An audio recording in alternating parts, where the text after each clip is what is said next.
Tonight, we're going to go where eagles dare. From Seattle, Washington, Keith R. Thanks, Joe. My name is Keith. I'm an addict. And, I'm truly, truly grateful to be here.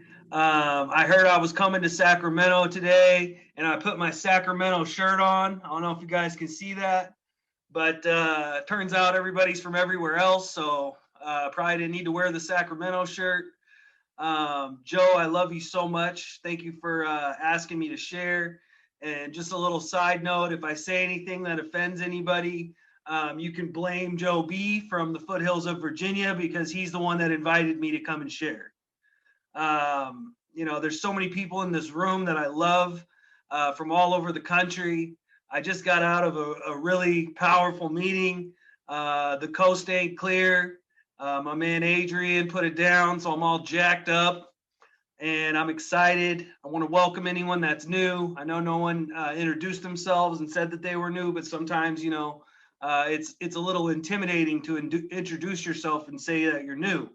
So I want to welcome you to Narcotics Anonymous. I'm really glad that you're here, and I hope you keep coming back.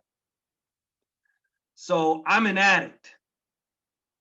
I have the disease of addiction. There's something inside me that makes me unable to control my usage of drugs, and the same something also makes me prone to obsession and compulsion in other areas of my life. So in active addiction, I used when I wanted to use, I used when I didn't want to use, I used when I had a reason to use, I used when I didn't have a reason to use. I couldn't stop the deadly cycle of active addiction, and I kept using and using and using and using and using. And at the end of the road, when all the lies and all the rationalizations and all the illusions fell away, and I stood face to face with my life, and I stood face to face with the man that I had become, and I realized that I was living without hope. I was sick. I was using, and I was trying to get high, and I couldn't get high. All my veins were gone. I was trying to go into my face and my shoulders and my butt and my feet, and I couldn't even get a hit anymore. Just utter desperation, no self-respect. And I found myself in the 4th different treatment center after 20 different detoxes. And I was in this little tiny town in Oregon called Astoria, Oregon. And I don't know if you guys remember the movie The Goonies, that old movie The Goonies, but that was where the Goonies movie was filmed. The house is there in Astoria. So I was in Goonie Town. I was looking like, what's that guy's name? Chunk, from the Goonies.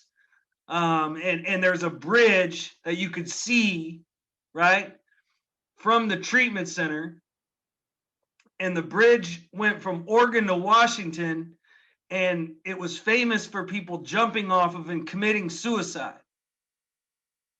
And I used to look at this bridge every single day. And I'd tell myself, when I get out of here, I'm going to jump off that bridge and I'm going to kill myself because there's no hope for me. And for 33 days, I told myself, this same, the same lie. And after 33 days, I had a moment of clarity, and the clouds parted, and I just had this just brief moment of open-mindedness, and I thought, maybe, just maybe, if I go to those meetings like those people said, and maybe, just maybe, if I do some service and get in the middle of the boat, and maybe, just maybe, if I get a sponsor and work steps, maybe, just maybe, this might work for me too. And I didn't have any evidence that this was going to work for me. But I had you guys. And I wasn't convinced that all of you were addicts, but I was definitely convinced that some of you were. And so I looked for the guys, that had what I wanted. I looked for the guys that were trying to internalize the spiritual principle of integrity. I looked for those men, right, that were excited about the literature, that were excited about step work, that were excited about sponsorship, because I wanted what they had. And they told me, Keith, if you want what we have, you got to do what we do. And so I did. I got a sponsor. You know, I started a very powerful process called the 12-step process of Narcotics Anonymous. And, you know, some things started to be revealed to me about me. And, you know, as I go along in my journey, right, the disease of addiction continues to check in to see if I'm ready to check out. And so, you know, the disease of addiction in early recovery would check in to see if I was ready to check out at drugs. And I'd say, no, I'm not going back there. Right. But in the second step, it talks about, you know, part of our insanity is the belief that we can take something outside of ourselves, money, sex, drugs, food, gambling, relationships, to fix what's inside ourselves, our feelings and our emotions. And so, you know, the disease talks to me in a voice that I'm very familiar with, my own. And the disease said, Keith, if you go get into a romantic relationship, you're going to be satisfied and everything's going to be all right. So at 5.5 months, I went and found her. She had 6 months clean, and I brought in all my abandonment and all my character defects and all my trauma. And she brought in all her abandonment and all her character defects and all her trauma. And we tried to make it work the best we could. And then the relationship ended. And I was devastated, man. And I called my sponsor. I was in the fetal position. I was crying. I was telling him, man, I don't think I can go on. I want to use so bad. And he said, Keith, he said, I suggested that you not get into a relationship at 5.5 months. But I told you can do anything you want to as long as you're willing to deal with the consequences and you don't use. And he said, these are the consequences. And I looked him in the eye and I said, if I knew that these were the consequences of my actions, I would have never done it in the first place. And he said, well, now you got to walk through these feelings and these emotions. These are the consequences. So once again, the disease checked in to see if I was ready to check out at drugs. No, I'm not going back there. I don't want to go look at that bridge. And then the disease said, well, if you go sleep around the rooms, you'll be satisfied and everything's going to be all right. And so I slept around the rooms, caused all kinds of harm, right? And I'd be sitting in a meeting of Narcotics Anonymous, and there'd be a very powerful message of hope and a promise of freedom being carried. And I couldn't hear none of it because I was thinking about what other people were thinking about. And I knew that she was talking bad about me, and she had an opinion, and he wanted to beat me up. And it turns out that I wasn't that big of a deal, but I knew that you had an opinion as a result of my own behavior. So I talked to my sponsor and I told him about all these people that I thought had an opinion of me. And he said, hey, Keith, why don't you find a way to stop the sick behavior so your surrender isn't clouded?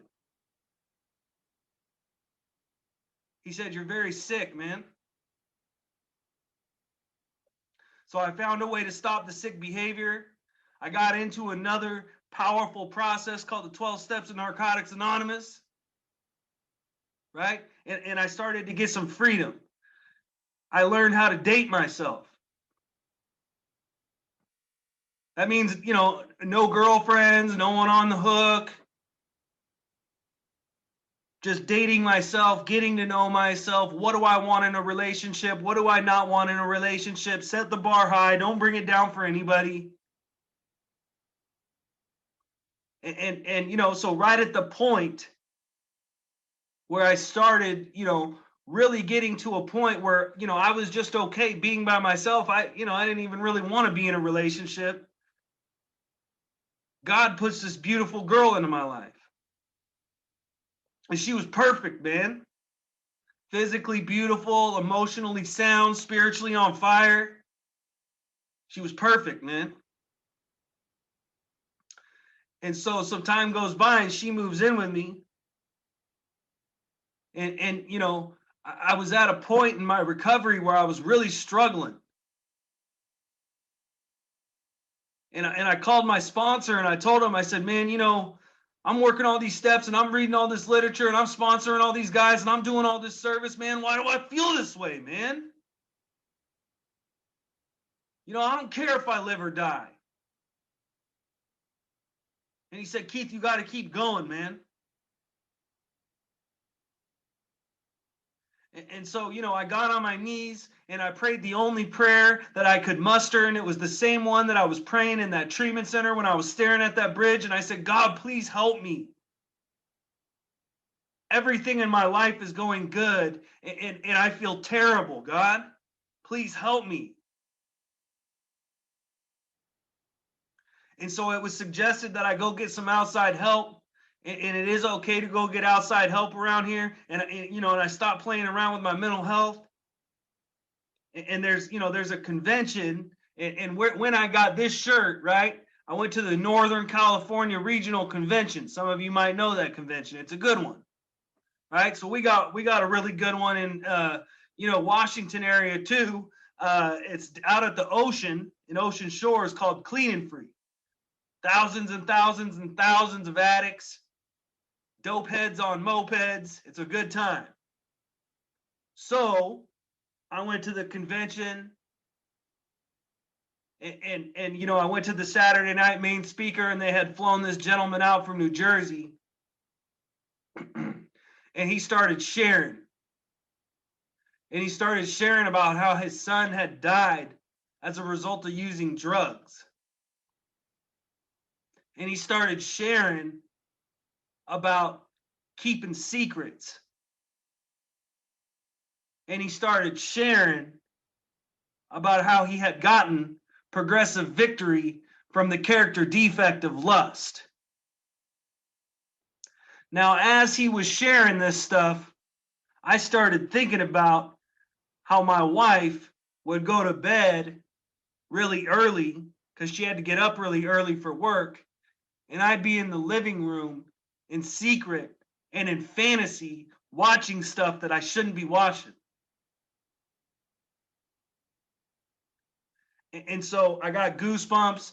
You know, the hairs on my arms started to stand as I was listening to this man share his experience, strength, and hope. And you know, the God of my understanding was saying, hey, Keith, you probably should pay attention to this. And after the meeting, we all got up and we circled up like we do to say the third step prayer. And my friend asked me, hey, Keith, what'd you think about that? And the man was within earshot and he said, Keith, who's Keith? And I said, I am, man. I said, thank you so much. You saved my life. And he said, my son's name was Keith. The one that died. He said, I want to talk to you after the meeting. And so, you know, God had lined this thing up for me so perfectly. And you know, my point is you never know, you know, in Narcotics Anonymous, right? We live in a world where miracles can happen at any moment. And God had answered my prayer, right, in the form of bringing this man to the convention, sharing his experience, strength, and hope, right? And he had already lined it up because his son had the same name that I did. And you never know when you're going to go to that one convention, that one men's retreat, that one camp out. You never know when you're going to go to that one place and meet that one person who could potentially save your life. You never know. And so I built a relationship with this man. And, you know, me and my sponsor at the time had a little falling out. And I asked this man to sponsor me. And he started taking me through the process and we started identifying the secrets that I had been keeping where, you know, I was living in the darkness and in the shadows. And in regards to the character defect of lust, I tried and I failed, and I tried and I failed, and I tried and I failed, and I tried and I failed. This was, something that I had been doing long before the drugs. And the level of surrender required to let go of something like that for me, right, was very challenging. I was struggling with it. And as I went through my step work process, I got on a 4-step, and my sponsor said, "Hey, Keith, we're going to do your 4-step a little differently this time." He said, "I want you to go through your life in 5-year increments to find out what happened to you." He said, "I want you to talk to your mother. I want you to talk to your sister. I want you to talk to your stepfather to find out what happened to you." And after talking to my mom, I realized some stuff that I had forgotten about. And I was also told some stuff that I didn't know about. And she said, "Hey, Keith, do you remember when me and your dad got divorced?" I said, "Not really. I was 4 years old." And she said, "You loved your dad so much. I mean, you emulated everything that he did. You wanted to be just like your dad." And she said, "Your sister was really young, so it didn't really affect her the way it affected you when I moved you kids back over to Seattle." And she said, "Do you remember when your dad used to call and say, 'Hey, Keith,' and say, 'Hey, I want to come see the kids.' And I'd tell you guys, 'Hey, your dad's coming,' and you'd run to the window because you'd be really excited because you were going to see your dad. And then he wouldn't show." She said, "Do you remember that?" And I said, "No." She said, "Do you remember when your dad used to say that he was going to come to your baseball games and your basketball games and your football games? And then he wouldn't show up?" And I said, "Yeah, I forgot about that." And so what I realized is from an early age, there was something created inside of me. And I made some agreements with myself, and there was this pain that I have been carrying around my whole life. Right? 33 years. I'm 37 now. 33 years. I've been carrying around this pain that I didn't even know that I had. I didn't even know how to name. And it's called abandonment. And so dad used drugs and cheated on my mom and left him and took us to Seattle. Mom was single. She was working all the time, so I was always in daycare. So there was some things that happened early in my childhood that were very painful. And the most painful thing was my father broke my heart when I was 4 years old. He broke my heart when I was 6 years old. And so I started to realize that this thing called abandonment, right, where I took from 4 to 37 years old, affected every relationship that I ever had in my whole life. Family relationships, work relationships, personal relationships, romantic relationships. Every single relationship I went in knowing that you were going to leave. Not that I thought you were going to leave. I knew you were going to leave, and I acted accordingly. So I always had my hands up. There was always a wall. You were not getting in here. because in here, I knew you could hurt me. And at 4 years old, I made agreements with myself that I wasn't good enough, that I wasn't worth showing up for, and that everybody that I let in was going to hurt me. And so I came to the realization that I'd been making decisions based off of a 4-year-old perspective of a little boy waiting at the window only to get his heart broken by his father one more time. That's where I made my decisions from.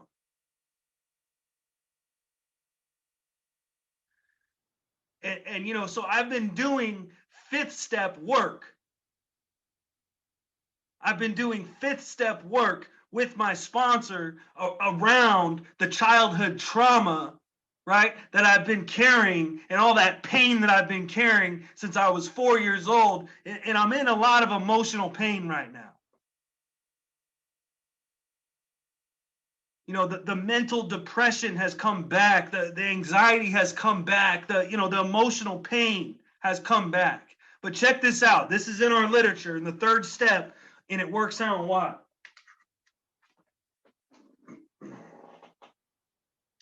It says, what began in the second step as belief in a higher power can become a fuller relationship with the God of our understanding in step 3. The decision that we make by working this step and the relationship that results will revolutionize our existence. Revolutionize. I love that word. What does revolutionize mean? It means to change radically or fundamentally. At my core, my relationship with God will change me to my core. It says the decision is easier to make than to live by. We can easily lapse into old behavior. It takes determination, time, and courage to change. Because we're not perfect, we simply continue to reaffirm our decision on a daily basis and then do our very best we can to live by it.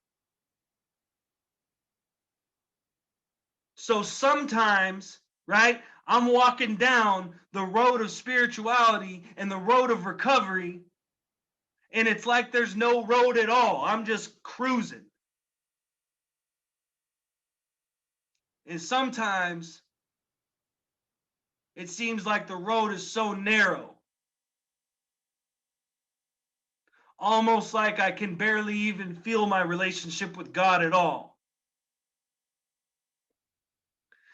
And my experience is when I shine light on the deepest, darkest crevices of my spirit, right, and allow God to work in those areas, that's where I get the most freedom. It doesn't feel good.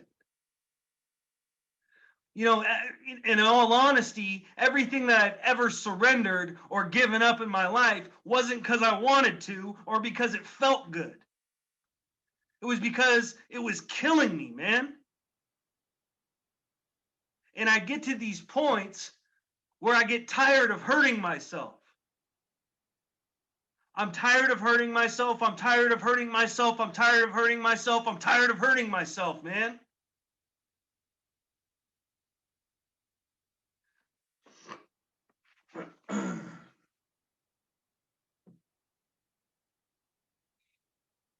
It says complete and unconditional surrender of our will and our lives is an ideal we strive to fulfill.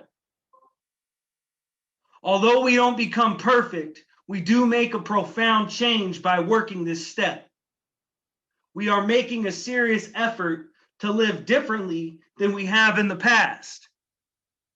From now on, we are going to be practicing this decision, and the way we relate to the world around us can change radically as a result. So what if, man?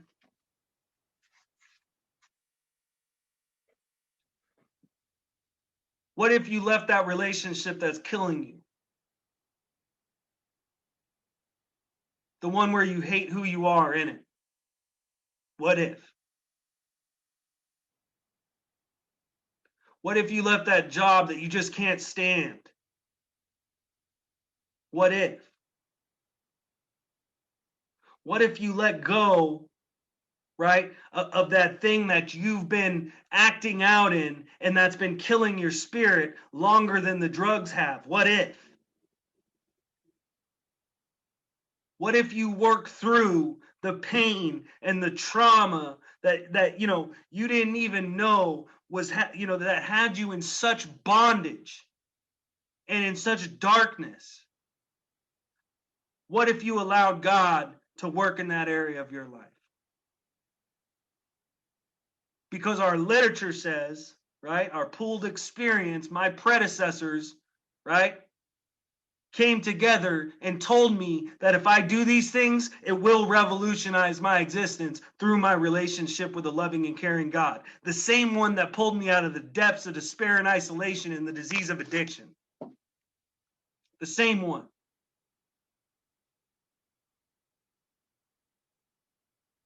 So in Living Clean, on page 19, it says there's no limit to the process. There are no limits to where our recovery can take us. No limits to how much better we can get.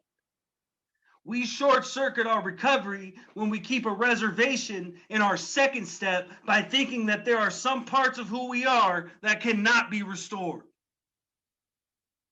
So let's talk about that for just a minute.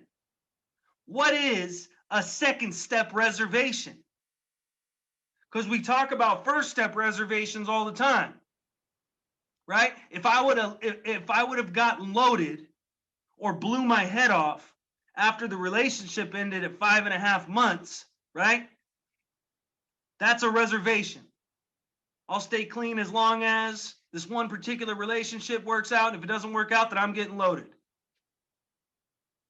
If I would have gotten loaded after I, made a mess and slept around the rooms, that's a reservation. If I would have used or quit trying, in surrendering the character defect of lust, right? If I would have used as a result because I just didn't think I could get it, that's a reservation. So what's a second step reservation? A second step reservation is me thinking that God can't restore certain parts of my character and who I am. And the step work is designed specifically to chip away at those things, right, that don't belong. So do I really believe that God can carry me in my finances? Do I believe? Do I really believe that God can carry me in my career? Do I really believe? Do I really believe, right, that God can take my worst character defects? Do I believe that God can work in my marriage? Do I really believe? How big is God? Whatever God is, how big is God? Do I really believe that God loves me?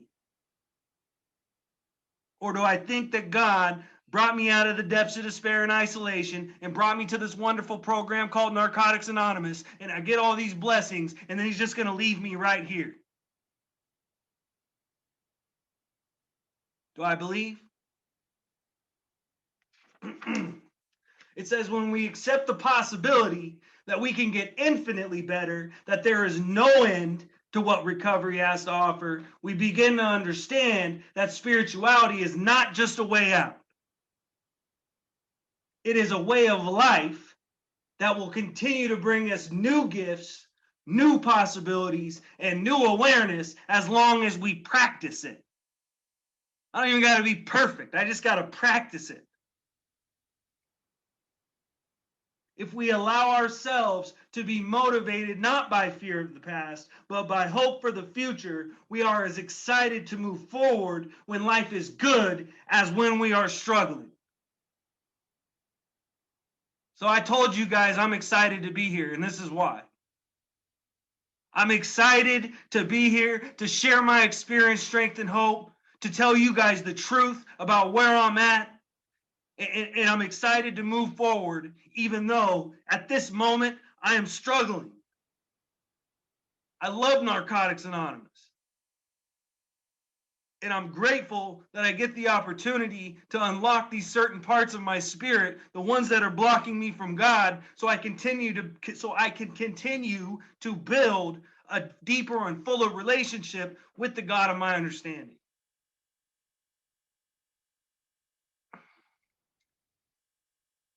So, me and that girl got married. I used to say, I'm never going to get married. Me and my wife bought a house. We just bought a house.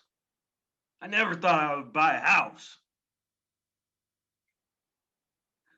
And all that stuff is great, but the peace and the serenity that I have gotten, and the clarity and the wisdom, right? The brilliance that comes through me sometimes where I don't really know where it comes from. Right? That's the real blessing that I've gotten from Narcotics Anonymous. Because at the end of the day, through my experience, no amount of money, no amount of drugs, no amount of relationships, no amount of gambling, no amount of none of that stuff can fulfill me spiritually. Spirituality is the only thing that can fill a spiritual void. And so I don't know how much time I have, but I'm going to tell you guys a story and then I'll shut up. So there's a man, he's walking down the road, and he sees this beautiful egg on the side of the road. And he thinks about it for a minute. He says, man, I can't leave that egg there. Someone's going to run over it. And he thinks about it a little more. And he says, I know where there's a backyard hen pen. I'm going to take the egg and put it in the hen pen with the other hens so they'll sit on it. And so the man takes the egg, he brings it to the hen pen with the other hens. The hens sit on it. Some time goes by, and all the little eggs start hatching. And all the little chickens come up. Chip, chip, chip, chip, chip, chip, chip. And the egg the man brought hatches, and it's an eagle. Now here's the thing about the eagle. Is the eagle thought he was a chicken because he was hanging around other chickens who told him that he was a chicken. So he learned how to grow up and peck the ground for worms and flap his wings, flying up 3 to 6 inches like chickens do. And one day he looks up at the sky and sees this beautiful, magical, majestic bird. And he said, wow, what is that? And the chicken said, that's an eagle. That's the most beautiful, magical, majestic bird, the king of the sky. And the little eagle looked up at the mature eagle and he said, man, I wish I was an eagle. And some more time goes by, and the little eagle could feel it in his heart and his spirit. He's just like, man, I know I'm not a chicken. And he said, I'm going to fly. And he gets a running start, and he spreads his wings and flies up, and bam, smashes his face on the ground. And all the chickens start laughing at him. Told you were a chicken. And he tried and he failed, and he tried and he failed, and he tried and he failed, and he tried and he failed. And one day, the mature eagle flies down, and he looks him dead in his eyes. And he says, hey, man, I see you down here, and I see you trying, and I see you failing, and I see you trying, and I see you failing, and I see you trying, and I see you failing. But I just want you to know something. You're not a chicken.